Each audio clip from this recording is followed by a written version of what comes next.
একদিন পরম করুণাময় গৌরসুন্দর গৌরাঙ্গ মহাপ্রভু তার ইচ্ছা হলো জগৎবাসীকে তিনি প্রেম দান করবেন।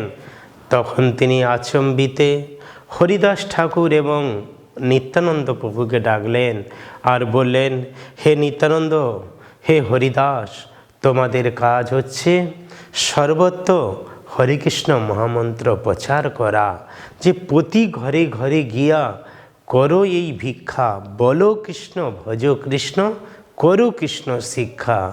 যে প্রতিটা মানুষকে কি করাবে, যে কৃষ্ণের নাম করাবে, কৃষ্ণের ভজন করার শিক্ষা প্রদান করবে, আর তাছাড়া অন্য কোনো কথা বলবে না। কৃষ্ণ কথা ছাড়া জড়জাগতিক কোনো কথা বলবে না। এবং দিন অবসানে অর্থাৎ দিনের শেষে এসে কতজন মানুষকে প্রচার করলে সেই হিসাব আমার কাছে দেবে। তাইভাবে গৌরাঙ্গ মহাপ্রভু অত্যন্ত করুণাময় বদ্ধ জীবদের প্রতি, আর সেই অনুসারে নিত্যানন্দ প্রভু তিনি প্রচার করতেন। এমনকি যে পাপীর চেয়ে মহাপাপী জগাই মাধাইকেও তিনি উদ্ধার করেন।